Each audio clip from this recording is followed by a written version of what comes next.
Traditat tona në shkollën Kongresi Lushjes ngulit të fëmijët trashëgimin kulturore.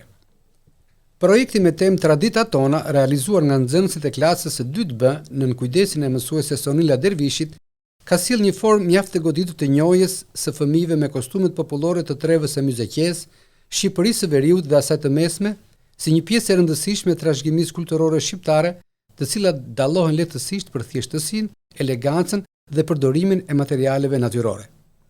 Edukimi i fëmijëve e të rinjve me dashurinë për traditën dhe veçanërisht për kostumet dhe muzikën popullore realizohet hap pas hapi me pasion e përkushtim të vazhdueshëm nga mësuesit, profesionistët e fushës e në veçanti nga artistët të cilët kanë kontribuar gjatë në promovimin e kësaj tradite me aktivitetin e tyre artistik e kulturor. Vëmendja ndaj të gjithë elementeve që të parat tana kanë trashëguar vjen në rritje dhe zhvillohet kur ajo ju ofrohet fëmijëve si një ushqim shpirtëror e edukativ për të gjithë moshat nëpërmjet interpretimit nga vetë fëmijët apo të rinjt, veshjes dhe shijimit në rastet e traditës së gatimit të ushqimeve që na kanë mësuar prindrit dhe gjyshet tona.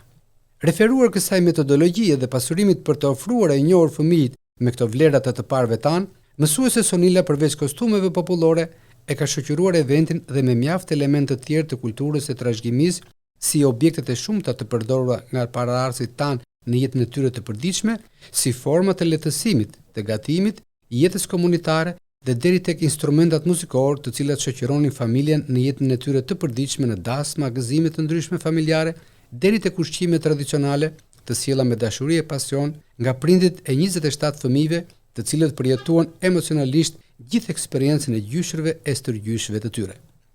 Kostumet popullore të shoqëruara me instrumenta muzikore si fyelli, pipza, çiftelia, dajre apo element tradicional si djepja, kotruvja, tundësi i gjalpit, vorbja, havani për piperin, antikuare të ndryshme, radio antike, mulli kafeje e piperi, pjata balte të kohës, sofra e famshme e ngrenis e gotat e rakisë që nuk i munguan aktivitetit.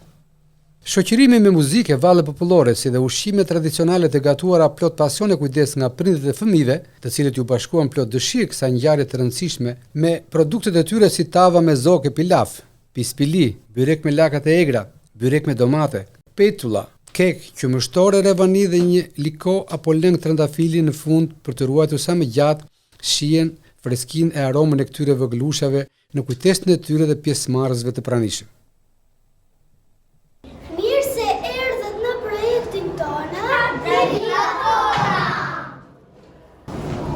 Traditat shqiptare janë një pjesë thelbësore e identitetit dhe kulturës së popullit shqiptar, të trashëguara bezbazbrezi. Ato përfshin zakone të rite dhe mënyre të veçanta jetese, që pasqyrojnë histori, besime dhe mënyre e të menduarit të shqiptarëve. Ja disa prej tyre. Mikpritja është një nga traditat më të njohura shqiptare. Shqiptarët njihen për mikpritjen e ngrohtë ndaj mysafirëve, shpesh duke i trajtuar ata si pjesë të familjes.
Dasma tradicionale janë ngjarje madhështore që përfshin shumë rite, si këndimi i këngëve popullore, vallëzimi i valleve tradicionale dhe veshjet kombëtare.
veshjet popullore.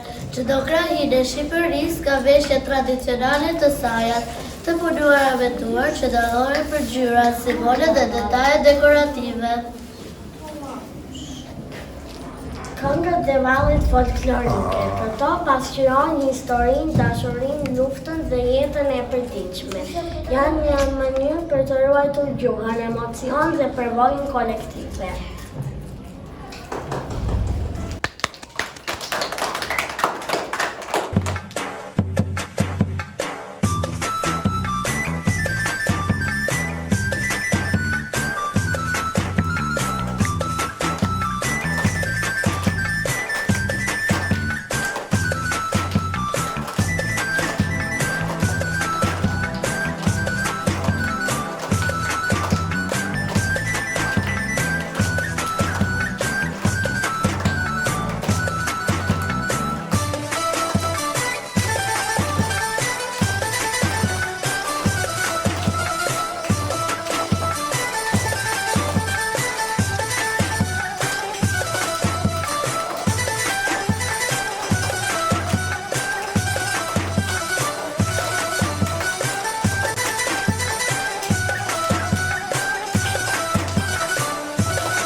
Për ditën e verës, mami im bën të byret.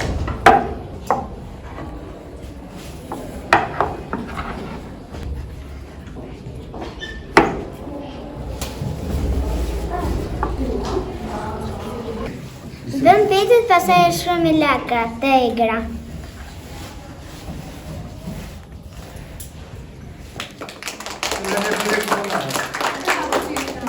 festave fetare dhe kombëtare, si dita e verës, Pashkët, Bajrami, 21 nëntori, festohen me zakone të veçanta, ushqime tradicionale dhe gëzim familjare. Mirupafshim, u takofshi në projekte të tjera.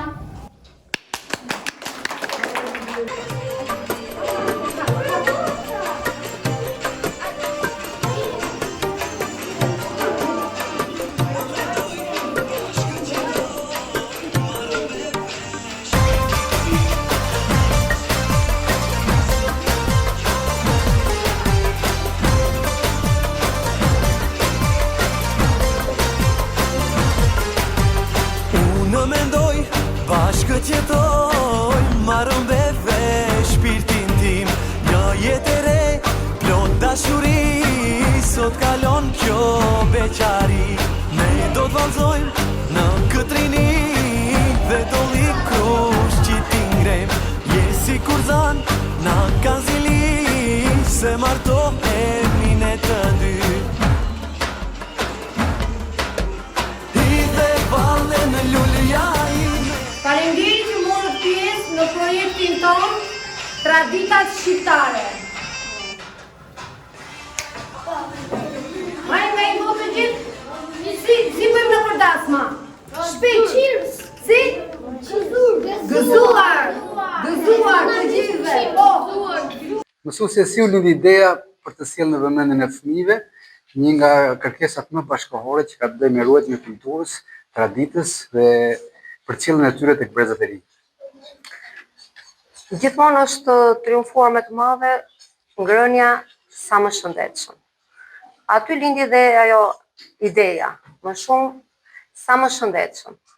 Kur prindrit binin ushqimet të fëmijëve, si është bërë ky ushqim, si është bërë ky tjetra, atëherë filluam që se mos ta bëjmë dhe ne projektin me gatime tradicionale që kanë bërë më përpara të parët tanë.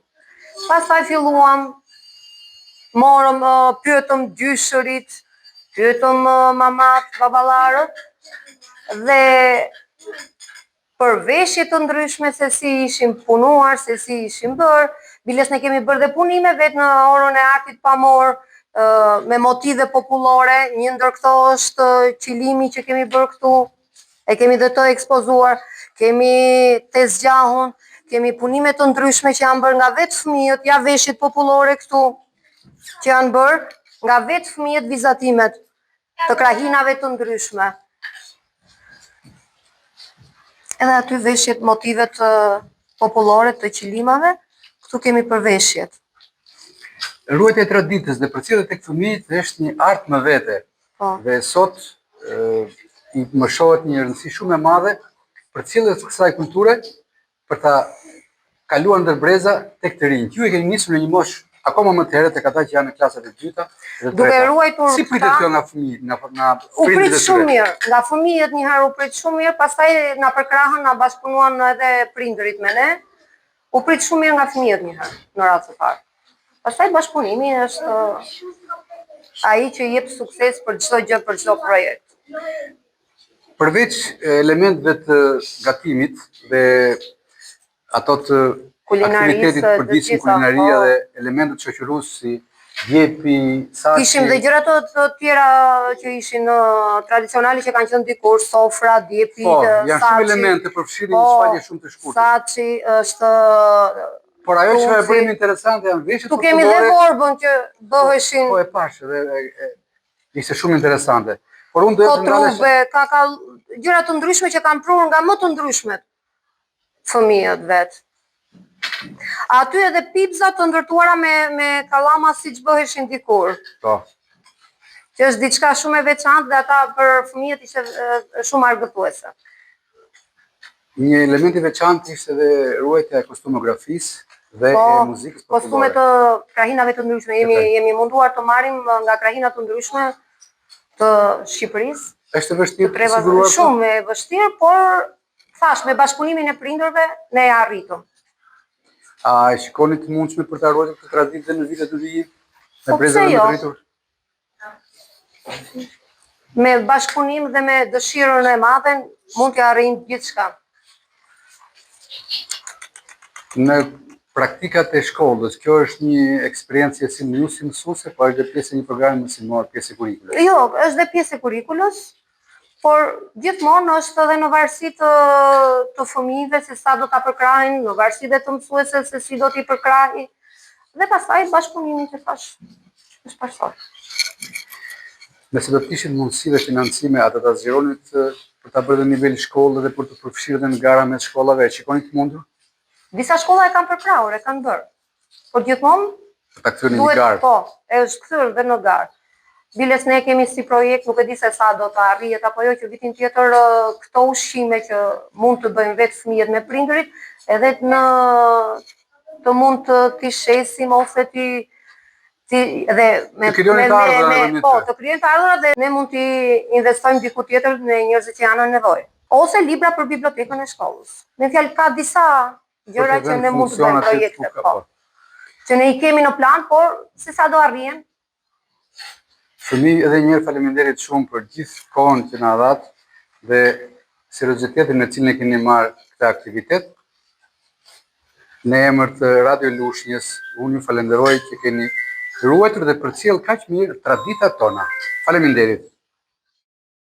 Projekti i realizuar deri në detaje nga mësuesja e apasionuar Sonila Dervishi ishte një mesazh shumë i thjeshtë për të ruajtur traditën dhe trashëgiminë kulturore, si vlera të papërsëritshme ku nxënësit preken, njohën e shijuan objektet e ushqimit dhe gatimet tradicionale, duke dhënë një mesazh konkret për ruajtjen dhe vazhdimsinë e traditës.